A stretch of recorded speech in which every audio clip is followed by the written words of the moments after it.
नमस्कार मित्रांनो, स्वागत आहे तुमचं आपल्या मल्हार गुरु चॅनलमध्ये. आशा करतो तुम्ही आनंदित असाल. जर तुम्ही चॅनलवरती नवीन असाल, तर कृपया चॅनलला सबस्क्राईब करून ठेवा. जेणेकरून येणारे नवीन-नवीन व्हिडिओ आणि शासनाच्या नवीन-नवीन योजना तुमच्यापर्यंत पोहोचतील. चला तर मित्रांनो, आपण व्हिडिओला सुरुवात करूया. राज्य सरकारने 5 जुलै रोजी एक महत्त्वपूर्ण शासन निर्णय, ज्याला जी-आर आपण म्हणतो, असा एक जाहीर केलेला आहे. ज्याद्वारे शेतकऱ्यांच्या खात्यात पीक विमा रक्कम जमा करण्याचा निर्णय घेण्यात आलाय.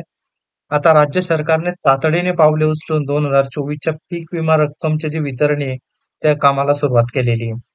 महाराष्ट्र राज्यातील खरीप हंगाम जो 2024 साठी शेतकऱ्यांना 25% आगाऊ पीक विमा जो वितरित केला होता, जो उर्वरित 75% पीक विमा आहे, त्याचं 34 जिल्ह्यांमध्ये सुरू झालेलं आहे वितरण.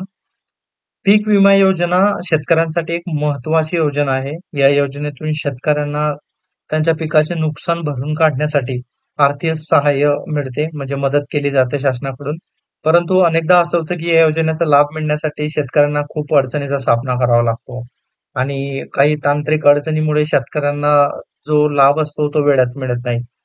जसं की आता बघायला गेलं तर 75% जो पीक विमाचं जे अमाउंट राहिलेलं आहे, ते 34 जिल्ह्यांमध्ये ऑलरेडी सुरुवात केलेली आहे आणि लवकरात लवकर पात्र शेतकऱ्यांच्या खात्यावरती ते जमा करण्यात येईल. यासाठी सर्व शेतकऱ्यांना त्यांच्या खात्याची जी के-वाय-सी असेल, आधार कार्ड लिंक असेल, ते करून घेणं गरजेचं आहे. महाराष्ट्र राज्यातील जवळ-जवळ 6 ते 7 असे जिल्हे आहेत, तिथे शेतकऱ्यांना अद्याप पीक विमा मिळालेला नाहीये. आता या जिल्ह्यामध्ये सुद्धा शेतकऱ्यांना पीक विम्याचे वाटप सुरू करण्यात आले. पीक विम्यामध्ये मोठ्या प्रमाणामध्ये महाराष्ट्र मधून शेतकरी बांधवांनी फॉर्म भरलेले होते. याच परिव्यक्त म्हणून जे काही शेतकरी बांधव यासाठी पात्र होते, तर त्यांना काल सरकारद्वारे राज्य शासनाचा जो काही निधी आहे, तो उपलब्ध करून देण्यात आलेला आहे आणि खरीप आणि रब्बी हंगामाचा जवळपास 1,000 कोटीचा निधी जो आहे, तो उपलब्ध करून देण्यात आलेला आहे. कृषी विभागाने शेतकऱ्यांना आवाहन केलंय, की त्यांनी आपल्या नुकसानाची माहिती जी आहे ते तातडीने कृषी विभागाला द्यावी, जेणेकरून त्यांना लवकरात लवकर जी भरपाई असेल, नुकसान भरपाई ते मिळेल. राज्य शासनाने शेतकऱ्यांना मदत करण्यासाठी विशेष निधी मंजूर केला आहे. हा निधी वृष्टीमुळे झालेल्या नुकसान भरपाईसाठी वापरण्यात येणार आहे. महाराष्ट्र राज्यातील या शेतकऱ्यांना आता पीक विमा मिळालेला नव्हता. अशा शेतकऱ्यांना आता 34 जिल्ह्यांमध्ये तो पीक विमा जो आहे आणि अशा शेतकऱ्यांना पीक विमा मंजूर करण्यात आलाय. महाराष्ट्र राज्यातील एकूण 34 जिल्ह्यांमध्ये त्या पीक विमा मिळालेला नव्हता.